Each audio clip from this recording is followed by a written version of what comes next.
You don't need balance, you need the right rhythms. And much like a heart where all four chambers must work together, real success depends on four key rhythms working together in harmony: relational, emotional, spiritual, and tangible rhythms. I'm your host, Kent Murawski, and welcome to the Rhythms of Rest Leadership Podcast, where we build rhythms for sustainable success, the kind that doesn't cost you your sanity. Before we dive in today, if you're achieving by every metric and you still feel like something's off, out of alignment, the Rhythms of Rest assessment will show you exactly where your rhythms are breaking down and where you are on the burnout scale. In less than 5 minutes, you'll have some real clarity. Just go to kentmurawski.com/assessment. Let's go. Also, if you have time, would you just take a minute or two and leave me a review on Apple iTunes? It just helps get the visibility of the podcast out, and I'd greatly appreciate it if you would do that, if you'd take a minute to do that. So, well, I've got my cup of coffee. I'm ready to go to my New York City cup. It's good to be with you today. Thanks for allowing me the space in your day, whether I'm in your earbuds, whether you're watching on YouTube, however you're tuning in today. I just want to thank you for taking the time to listen. Well, let me start with a story. It was a recent day off in the past month or so, and I was supposed to be resting. But that morning, I broke my own rule. I opened my laptop and I started working on a new project, and it was on a Saturday morning. Now, what was driving this? Really, where it was coming from was fear and anxiety. Can anybody relate to that?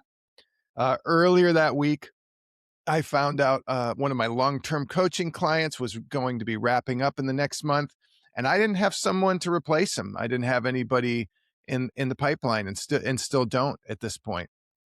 But as you know, when we do things out of fear and anxiety, it rarely produces anything good. You know, that morning I was focused on the fear and the anxiety, which is why I opened my laptop, which is why I started working on a project. And when I'm paying attention, I can always feel fear and anxiety, because what happens is my chest begins to constrict. I start taking fewer breaths, shallower breaths, and I just can feel it kind of creeping into my chest, just this tightness. What's the tape playing in my head at those moments? It's, you've got to do something now. Now, what you need to understand about me, you might be in a different place, is that I'm a doer. I default to doing. So at times, you never have to ask me to do. What you have to ask me to do is sit still or reflect or think about it a different way, and not immediately jump to a solution. Because what I've done in the past is, when I've gotten in this place, I'll immediately jump to solutions. And I'm not saying solutions thinking's bad. I think it's good thinking, but I'd immediately put a ton of energy into some new initiative, only to find out a month or two later that it had absolutely not moved the needle at all. And so I put in tons of energy and got zero results. Have you ever been there? Well, what we don't realize is that rest, not in the sense of sitting still, but doing activities that replenish us, it often releases clarity. It's why you can be doing something completely unrelated to work, taking a walk, playing golf, running, singing in the shower, and you have that eureka moment. In brain science terms, it's called the default mode network. It's when you're doing something that you don't have to think about much. It doesn't require zero thought, but you don't have to think much. And your brain is able to kind of mull over things and focus on other things. And often you come up with those moments of clarity. Well, that morning I caught myself. I worked on that project for a little bit and I closed up the laptop, and it was fine. I didn't beat myself up about it.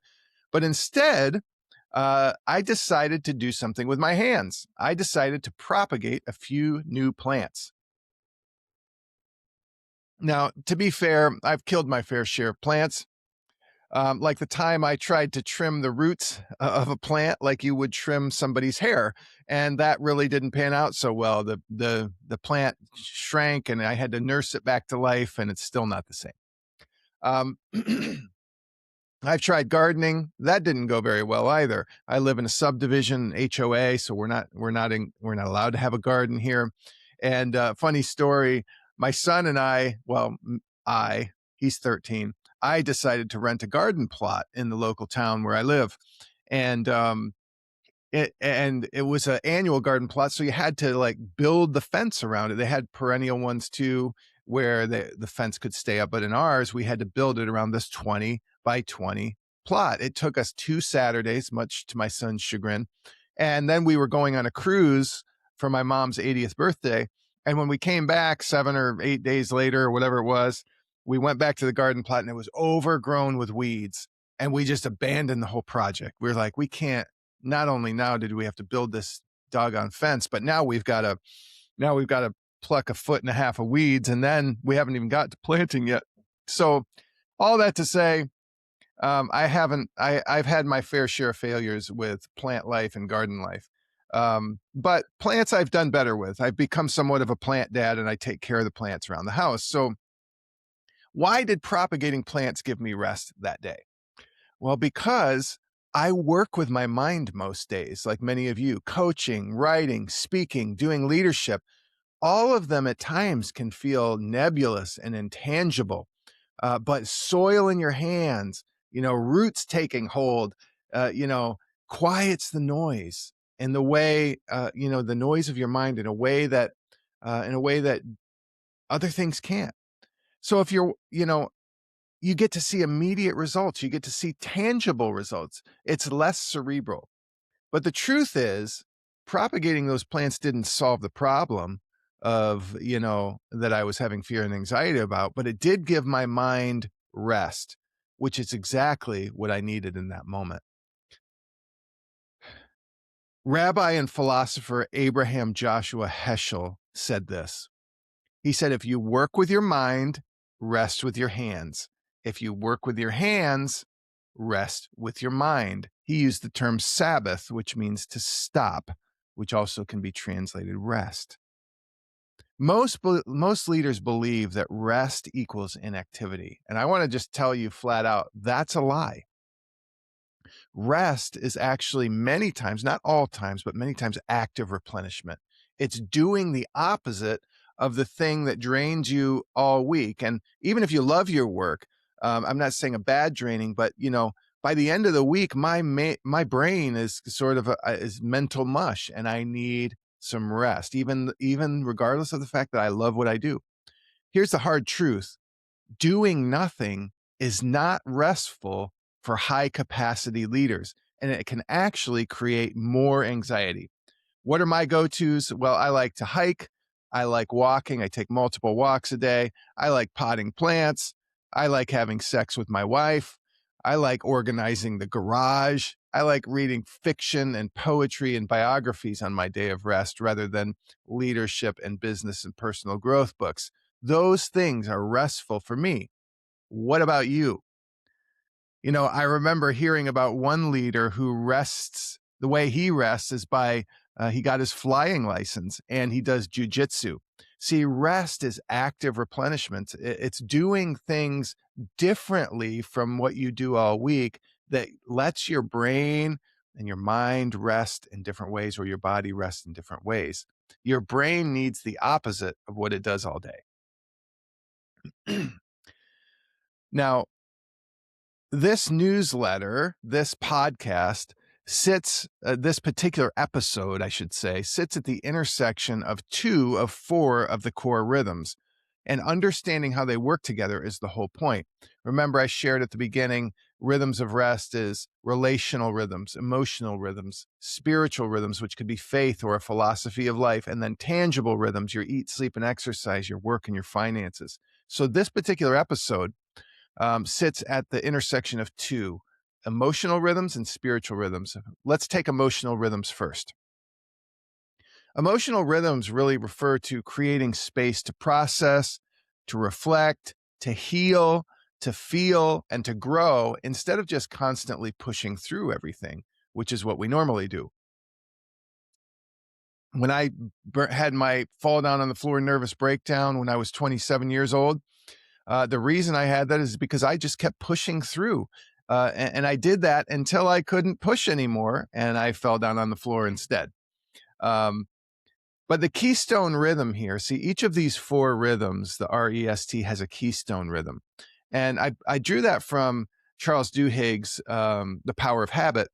In The Power of Habit, he talks about keystone habits, and those are habits that drive growth in other areas, that drive momentum in other areas. I've renamed them for this, my purpose, is keystone rhythms. And a keystone rhythm is a rhythm or a habit that drives other good rhythms. So for your emotional health and emotional rhythms, the keystone habit is fun and hobbies. I bet you didn't know that, did you? One of the main things that replenishes us emotionally when we're emotionally depleted is fun and hobbies. Now, ask leaders how many fun and hobbies they have, especially if they're in the season of life of high profile job, marriage, kids, sports, the whole deal. And, those hobbies often go out the window. But I'm not talking about productive hobbies. I'm not talking about optimization disguised as fun. Okay. I'm talking about real play, the kind that you did before you learned everything had to have a purpose. Now, these can look differently. Like, I'll give you some of mine and I'll give you an idea. Potting plants. Obviously, I've said that already. And if you want to see a picture of that, just sign up for just subscribe to my newsletter. I send pictures in the newsletter, and there's a picture of me potting a plant if you're interested. Golf, hiking, organizing the garage. I call it puttering in the garage. Whatever your thing is, these aren't necessarily distractions from real life. They're how you refill your emotional tank. Now, the second I mentioned, it's the intersection of emotional rhythms and spiritual rhythms. The spiritual rhythm part is being grounded in something deeper than your next deadline or your next thing to do. The keystone rhythm in your spiritual life, you may find it differently. There's really two, but I'm going to focus on one today. A day of rest, or as they call it in the Jewish tradition, a Sabbath, is a weekly day of refraining from work-based productivity and often involves things like replenishing relationships, hobbies, fun, activities. And if you're a person of faith, it can involve worship as well. Now, Abraham Herschel, who I mentioned earlier, understood this. He knew that Sabbath it doesn't mean collapsing on the couch. It's counterintuitive. And it's the discipline of stopping or ceasing productivity, but replacing that often with replenishing activities. If you work with your hands, Sabbath with your mind. If you work with your mind, Sabbath with your hands. Now, it's not ceasing or stopping because the work is done. The work is never done. It's letting go of the work for a time. It's embracing the fact that you are a human being who has limits. One of the reasons I burned out when I was young is because I thought I was invincible. Many of us do when we're young. But a day of rest is making a strong, firm, bold resolution, and it's this: work does not own me. I want you to just say that out loud. I know it's cheesy. I don't care if you're in the gym, where you say it under your breath, if you're at home, in the car, just say it. Work does not own me. It's freeing to say that. It's freeing to believe that and to practice that. It's letting the soil lie fallow for a while. It's syncing up with the natural rhythms of the world. The rhythms of the world, there's natural cadences and rhythms built in to the natural world. You think waves ebb and flow. There's seasons where things grow and seasons where things lie dormant. Birds migrate in one season and come back in the next season. Waves, they crash and they recede. They crash. There's cadence and rhythm to everything in the natural world. The problem is we don't have much cadence and rhythm to our own lives. And Sabbath, or a day of rest, whatever you want to call it, can be one of those weekly rhythms that I've come not only to look forward to, but has been vital for me staying relationally, emotionally, spiritually, and tangibly healthy. Now, where they intersect, these emotional and spiritual rhythms, for the purpose of today's talk, is where I want to focus, because there's a payoff there. What you do on your day of rest matters. Those hands-on replenishing activities from your emotional rhythms are often the best way to practice your spiritual rhythm as well. They're how you stop working with your mind and start resting with your hands. But here's a warning. If you don't practice proactive rest, you'll default automatically to things that drain you. Scrolling, more screens, numbing yourself with Netflix. And again, it's not bad to watch a movie, but you wonder why you feel depleted after your quote unquote day off. These are some of the reasons. You slowly convince yourself that rest doesn't work for people like you. I've had many leaders and executive coaching clients that they just flat out admit, I don't know how to rest. The reason they don't know how to rest is because they're resting wrong. They're thinking of rest as inactivity and doing nothing. I've got to sit on the couch for 8 hours instead of thinking about doing activities that replenish, spending time with family, reading a good fiction book, doing some gardening, playing golf, whatever it is for you. Now, what actually happens is your emotional rhythms determine your capacity. Just let that land for a moment. Your emotional rhythms determine what you can handle. Your spiritual rhythms, in turn, anchor you when things feel out of control. That was a little bit about what my last podcast was about. So, the intersection of those emotional and spiritual rhythms is really important, and they often, play off one another. Well, every podcast, every episode, we take a moment to focus on one of those four core rhythms of rest. And I like to give an action that you can take in the next 24 to 48 hours and a reflection question to help you think about it more deeply. So, the action step for this week, here it is.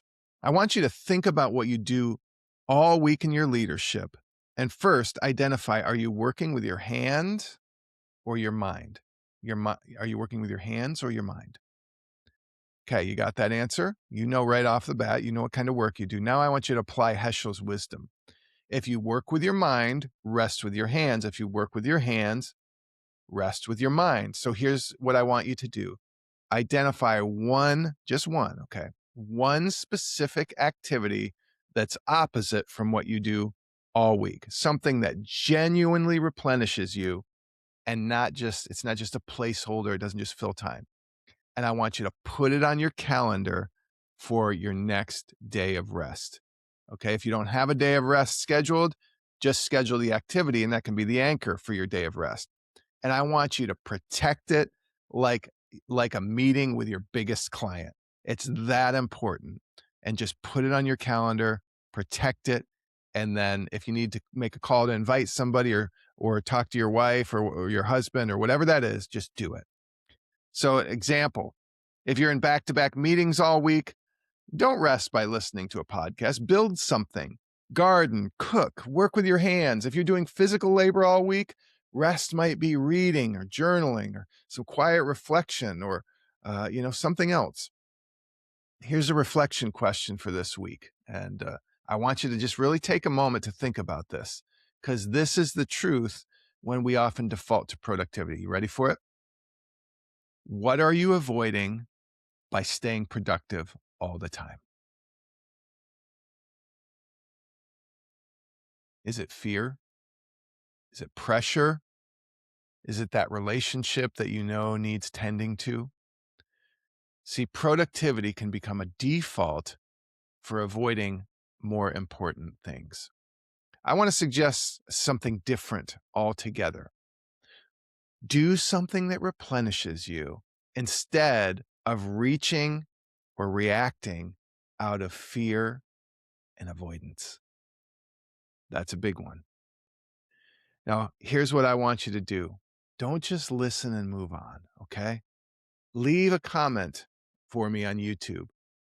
Hit me back with an email if you're on my email list. Leave a message or a DM if you're on social media. Not so I can have lots of comments and you can puff up my ego. I couldn't care less about that. I want you to leave a comment because it's a form of accountability. And I want you to tell me two things. What's your version of hands in the dirt? The one non-cerebral activity that you're going to plan this week that replenishes you most. And secondly, when was the last time that you actually did it? Okay. So what's your version of hands in the dirt? And when was the last time you actually did it? I read every response. That's how we build sustainable success together. Leave me a comment, and I can't wait to read it. Can't wait to meet you there. Well, if this resonated with you, you'll love my biweekly Rhythms of Rest newsletter. Every other week, I send out honest, practical insights to help you live and lead from internal rest instead of burnout and overwhelm. No fluff, just simple tools from my Rhythms of Rest framework to help you slow down without losing momentum.